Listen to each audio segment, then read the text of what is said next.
네, 지금은 그쪽에 이제 군산으로 합류됐지만 태어나기는 이제 성산에서 태어났고요.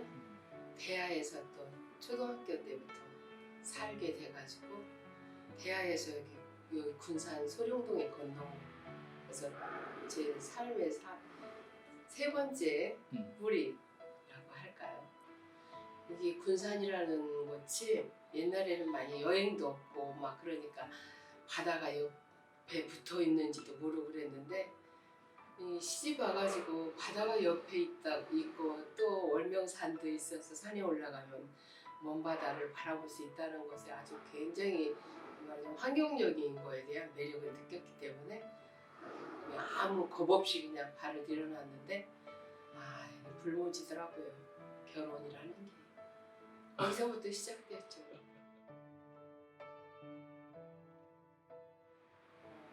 크게 뭐 요동치게 변화가 있었던 건 아니고요. 다른 타도시에 비하면 그냥 뭐 행정구역 도로들이 그냥 그대로 다 뻗어 있었다는 건 예나 지금이나 그런 길에 대한 것이 좀 있고요. 사람들도 크게 뭐 부자가 되었단다, 뭐 누가 또 뭐 크게 궁핍해서 가난했다든가 그런 것도 크게 못 보고 그만 해가지고 다 그 가게를 이루고 사는 모습들을 봐왔어요. 근데 이제 주변에는 굉장히 외지인들이 많이들 오셔서 살고 그러는데 토박이들도 다 떠나고 실은 또 이제 같이 사는 한지봉 그 남편이 여기에서 나서 여기에서 지금 69년을 살고 있는 사람이라 진짜 오리지널 여기 동네 사람이죠.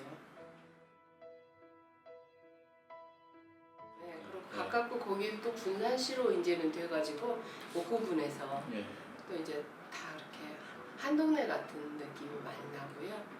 그냥 지역적인 향토적인 거에는 이제 완전히 물들어 있지 않은 그런 군산 사람이고 여러 선례들을 많이 봤고 어떤 뿌리를 그래도 이 지역에 제대로 내리고 사는구나 싶고 정말 이 지역 사람이구나 라는 생각 듭니다.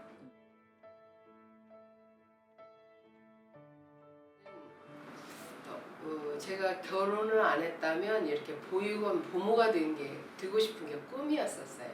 그래서 저의 어릴 때 친구들도 다 그렇게 많이 알고 있고 중학교 때도 친구들한테 주목사를 받아가지고 이제 뭐 요즘엔 옛날에는 간식거리가 없으니까 뻥튀기 같은 거 튀겨가지고 또 대학 은심사 옆에 그 고아원이 있었어요. 거기 가서 많이 놀고 하여간 측은지심이 많았어요. 저도 주제가 꼴이 별로 저기 하지 않은데 친구들이 안타까운 꼴을 참 못 보고 무엇이라도 막 나누고 싶은 그런 어릴 때 마음도 있었고요. 제가 이제 제 삶을 하나하나 짚어오건데 어려웠었던 때부터 지금은 좀 밥술이나 뜰만한가? 저 혼자만 잘 살면 안 된다는 생각이 들어서 또 이제 사회활동도 하고 결혼하자마자 애기 아빠도 결혼하기 전에는 있었는데 결혼과 동시에 직장을 놓은 상태예요. 참 고단했는데 내가 여기서 한 발 뒤로 물러서면 나의 꿈들이 다 없어지지 않을까. 내가 정말 한번 내 저기 인생을 걸고 한번 해보자, 싸워보자 해서 화장품 외판원부터 시작을 했었어요. 지금 우리 딸내미가 저기 3개월 됐을 때 그때부터 해서 그건 자본금 없이도 돈을 벌 수가 있겠더라고요. 그래서 애기 업고 다니면서 하고 시어머니한테 아이 맡기고 아이 본 싹을 드리고 근데 지금은 얘기할 수 있을 것 같아요. 그게 전부니까. 그래서 이제 한 2년 8개월인가 화장품 외판은 하고 어느 정도 돈이 생겨서 가게를 하나 했어요. 의류 가게를 동네에다가 의류 가게를 하면서 이 근방에가 양색시들이 많았어요. 갖고 예. 아메리칸 타운에서 다 수용이 못된 그 양색시들이 이쪽 지역에 여기 가까운 지역에 많이 분포해서 방 하나 얻어놓고 그렇게 아주 외국인 그 미국 군인들을 상대로 사는 모습들 참 슬픈 모습 많이 봤어요. 근데 이제 돈 버는 거보다 걔네들을 조금씩 돌보고 근황도 알고 어려운 사정도 들고 그런 것부터 그냥 아주 그냥 주는 대로 좀 받고 못 받은 돈도 굉장히 많아요. 근데 그것이 돈이 문제가 아니라 걔네들이 살아가는 모습을 다 보면서 삶이 저렇게까지 정말 처절하고 그런가.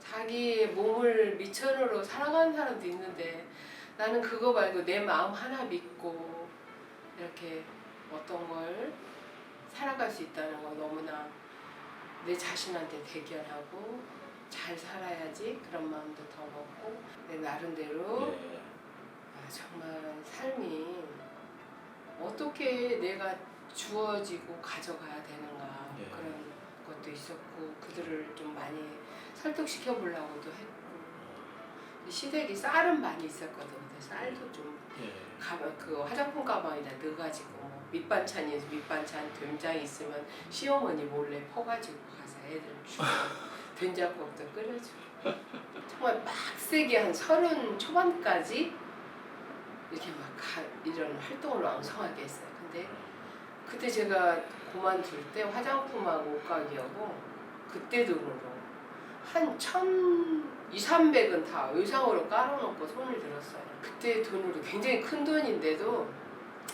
나눠 먹고 살았지라는 생각이 들고 나도 우리 애들 학원도 보내고 큰 돈은 모으지는 못했지만 그래도 반찬값이라도 벌고 하는데 만족했으니까 내 마음이 얼마나 정말 오지랖이 넓었는가. 30 후반 때부터 시작을 했어. 이제 이 집 시댁 식구들하고 떨어져 나가서 조그마한 아파트를 아리랑 아파트라고 한 데를 하나 했어요.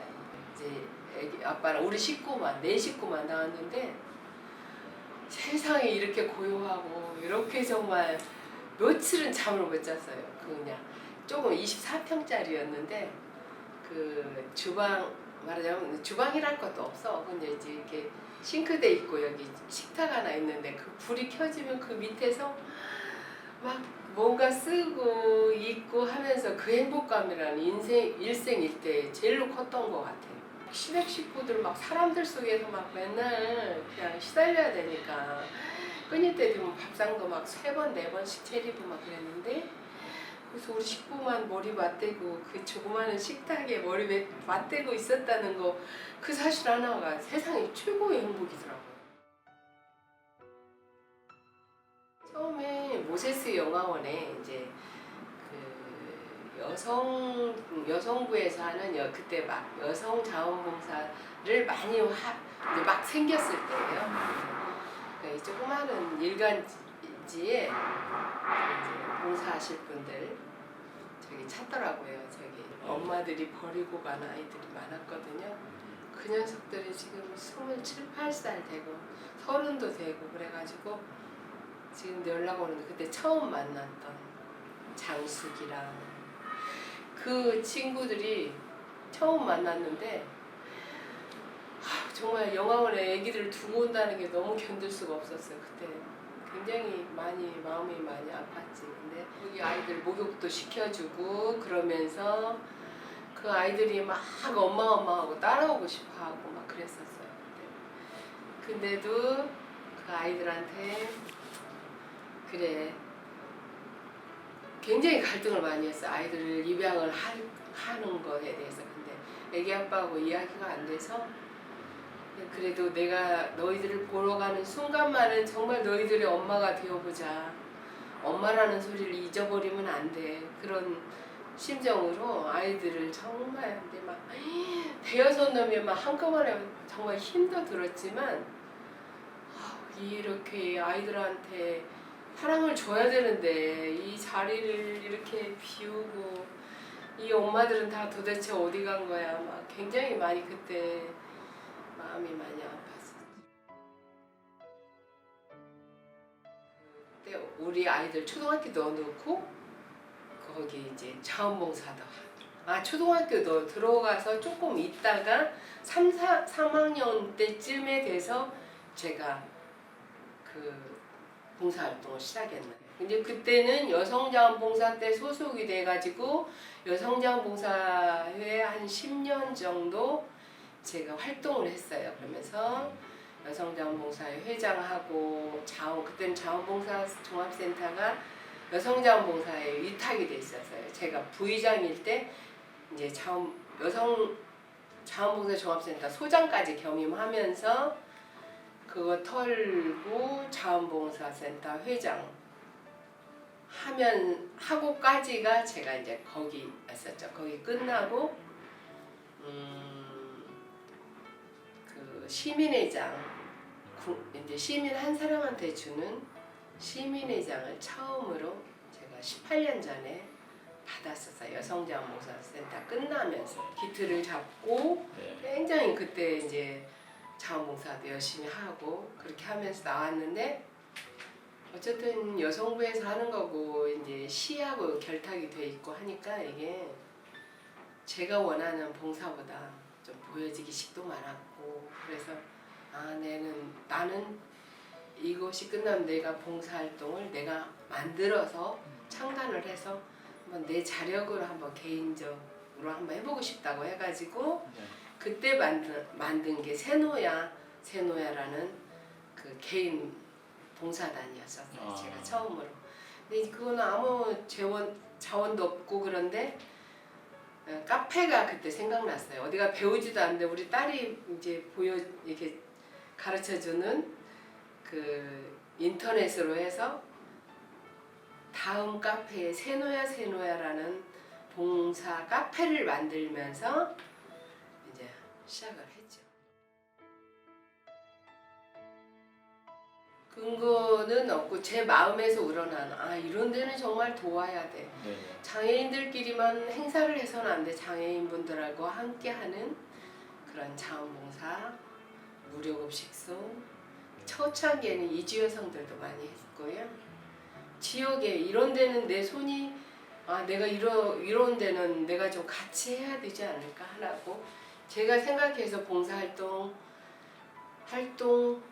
저기를 내고 봉사활동 공지를 내고 또 우리 후원자분들이 있어요.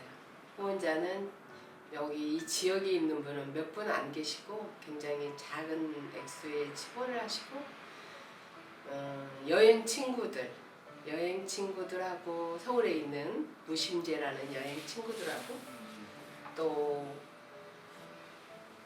절에 있는 친구들 그리고 또 나의 오랜 친구들이 우리 저라는 최영숙이라는 친구가 이렇게 좋은 일을 하고 있는데 내가 같이 동조하고 싶어 해가지고 17년간 그 마르지 않게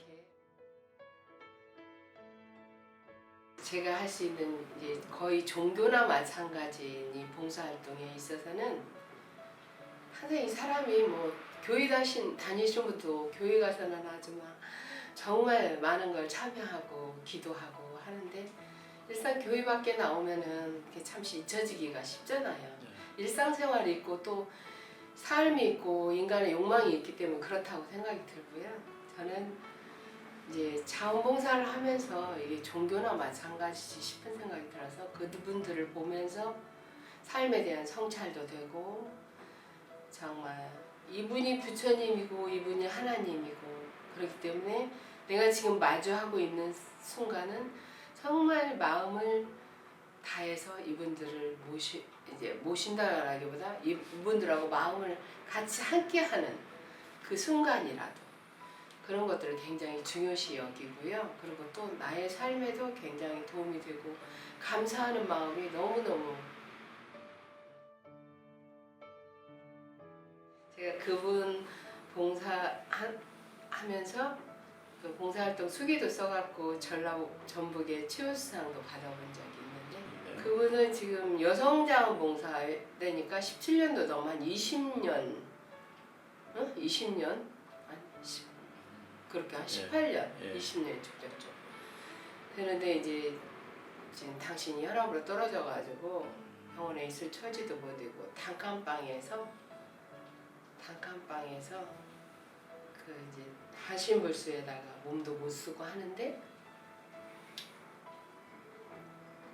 일부 사람들의 의지에서 살아가고 있었어요. 근데 가족도 있는데 가족들은 완전히 그 어머니를 버리는 거죠. 그 이제 저희 자원봉사센터로 의뢰가 와서 일단 저도 만나서 봤는데 다른 친구들은 왔는데 코가 막 일단은 집에서 막 방에서 배변을 다 하니까 막 냄새가 말도 못하게 나는데 저는 이제 코가 좀 멍청해가지고 냄새가 많이 안 나는 관계로 그분을 돌볼 수 있었어요. 제가 돌본 기간이 한 2년 조금 못 되나? 근데 이제 이렇게 턱이 있고 연탄불이 있고 근데 이제 그분을 이제 밑에다 수건 깔아놓고 일단 가면은 막 몸을 부린 분들이 무겁잖아요. 그분 모시고 그분을 이렇게 깍지를 끼고 이제 여기 수건 깔고 앉아놓고 연탄불에다가 물 데워가지고 섞어서 막 위에서부터 붙어가지고 씻기고 방은 막 상황 비누나 낙수나 뭐 퐁퐁 있으면 그런 문 가려주고 수세미질 해가지고 해서 이제 올려놓고 그렇게 하면서 케어하면서 그분이 좀 좋아졌어요. 나중에는 이제 이렇게 그 아기 지저귀를 이렇게 못을 박아갖고 해가지고 그거 잡고 일어 소개까지 하고 나중에는 조금 형편이 나아지고 그러면서 가족들하고 제가 시도를 해서 가족들하고 막 투쟁하다시피 하면서 당신이 뭔데 왜 그분은 고생하고 여기가 지옥같이 여겨져야 된다고 그 며느님 그렇게 말씀하실 때는 되게 놀랐어요. 상황이. 인간이 이렇게까지 해야 되나? 그것도 이렇게 아프고 돌아가실 분같이 생겼는데 이렇게까지 해야 되냐 했더니 그분이 나한테 그 어머니가 나한테 한 것에 하면 며느리하고는 아주 악연이더라고. 결국은 며느리도 설득하고 딸도 하나 있었는데 딸은 어디 뭐 경기도 어디서 직장 다니는데 딸이 왔다 가면 조금 집이 정리가 되고 나하고 딸하고 다니면서 그분네 집을 이렇게 했는데 결국은 아들네 집으로 갔어요. 아들은 여기 쪽 동아 아파트 산다고 그러더라고요. 가끔씩 엉뚱하게 그 녀석들이 엄마라고 불러주는데 엄마라고 하면 미안해요. 크게 해준 것이 없어서. 근데 걔네들이 그래도 잊혀지지 않는 사람이 있다는 거. 엄마라고 라는 좀 가깝게 붙여볼 수 있는 사람이 나였다는 게 너무 감사하고 지금도 막 제 한 몸으로는 참 미치지가 못하죠. 여전히 보육원을 나와서 아이들은 어려운 길을 헤매고 있고 실은 부모가 있는 아이들도 굉장히 방황을 많이 하는데 우리 아이들이 참 고단하게 사는 거 알면서도 어떻게 다 할 수 없다는 거에 대해서 참 저도 한계를 느끼고 실은 보육원을 나온 애기들한테 굉장히 케어가 필요하거든요. 국가에서 500만 원 주고 후원금 그 지니고 나와서 그 아이들이 어떻게 살 수 있겠어요. 근데 지금은 LH에서 집을 후원해가지고 아이들이 그래도 좀 어떻게 정신차려 살아서 그렇게 나가서 살 수 있는 계기를 마련하려고는 하지만 이제 걔네들이 혼자서 생각할 수 없고 말하자면 보육원에서 너무나 아이들을 밥해서 먹이고 기본적인 것만 했고 이 생각이나 이런 것들에 대한 거기서도 아이들이 많으니까 어떻게 할 수 없을 거라는 거 알아요. 근데 이 정신적인 지주가 되어주지 못하는 것에 대해서 아이들이 굉장히 밖에 나오면 맨날 해주는 밥만 먹어서 반찬을 어떻게 해야 하는가 그런 것도 모르고 그래서 그 보육원 아이들 상대로 반찬 만드는 사업도 제가 해봤는데 그것도 아이들이 또 바쁘고 시간대가 안 맞고 하니까 참 모여서 그거 하기도 어렵더라고요. 국가에서 일단은 그런 말하자면 그 아이 1인 세대로 이렇게 되면 국가에서 지원을 많이 했어요. 이 아이 뭐 의료비, 피부복비, 뭐 공부하는 거 학원까지 심지어 많이 오히려 집에서 부모가 돌보지 않아서 하는 애들보다 그런 체계는 되어 있어요. 일단은 근데 이제 정신적인 그런 것까지는 국가에서 어떻게 못 해주잖아요, 실은. 그 아이한테 가정을 만들어주고 부모가 되게 해주는 것만이 그 아이의 치유라고 생각되는 그러지 못할 게는. 저는 뭐 하는 거 별로 없어요. 일단은 후원자님들이 계속 보내는 후원금 있고 카페에서 있고 또 제가 이제 뭐 18년 전에는 시민회장을 받았다고는 하지만 또 그 이후로 한 10년 전에는 MBC 사회봉사 대상이 어떻게 됐어요. 이제 그런 게 공중파를 타니까 또 이제 공인처럼 너는 이런 사람이야 라는 그런 저기를 많이 들었어요. 어렸을 때 친구도 너는 그래 어렸을 때부터 그런 게 꿈이었고 그런 저기가 많이 있었다라고 그런 얘기도 많이 듣고 하다 보니까 안 되고 또 그 이후로 또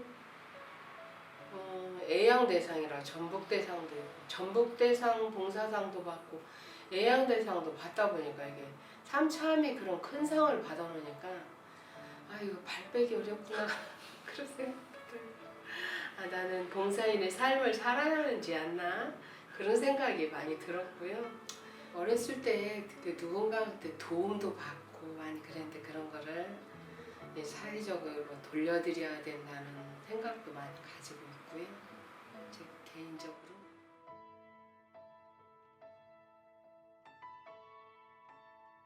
제가 그렇게 이제 말하자면 생활 속에서 우리 아이들 초등학교 들어갔을 때 너무너무 어려운 가운데도 저도 참 공부가 하고 싶었어요. 그래서 그것도 다른 공부는 아니고 국문과가 그렇게 가고 싶더라고요.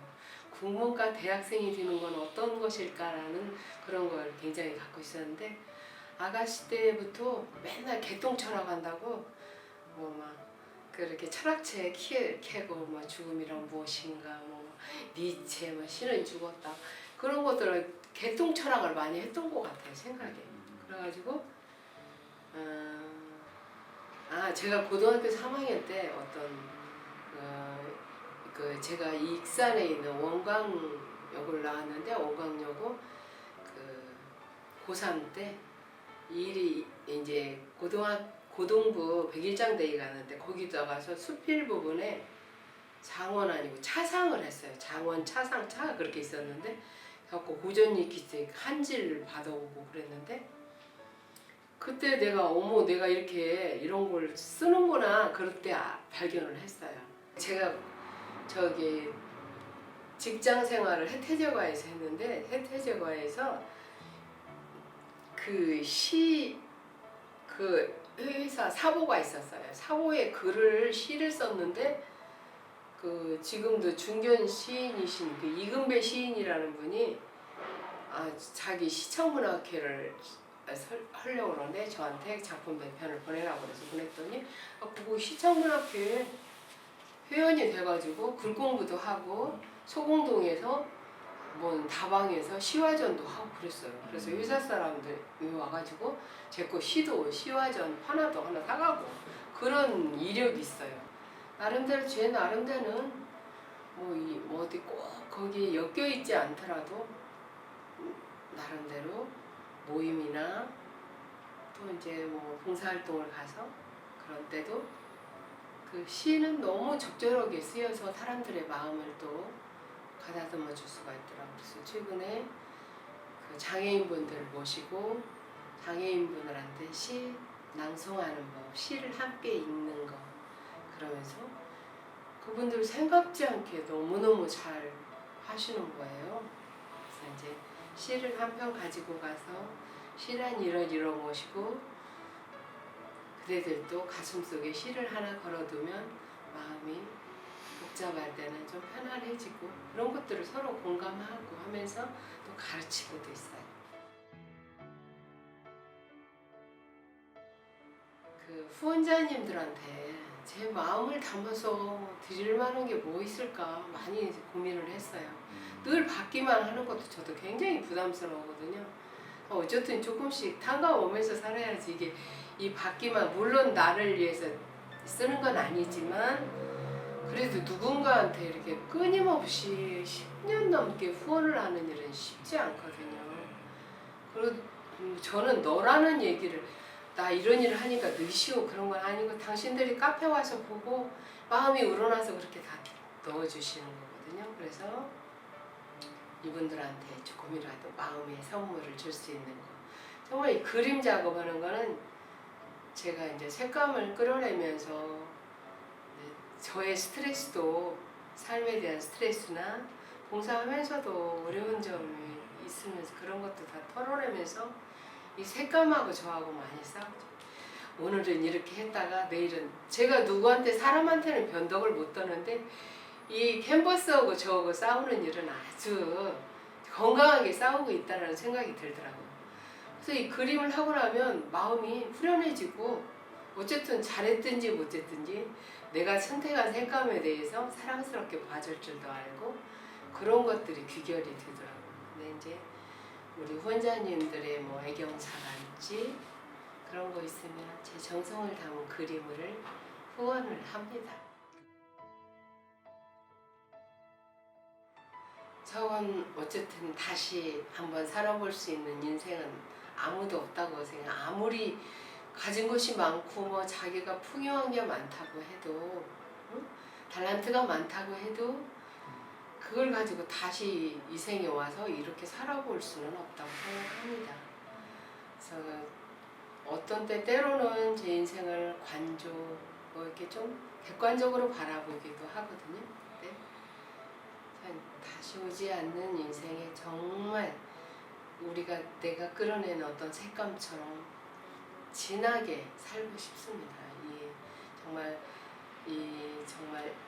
제가 관계되어 있는 이 세상에 어떤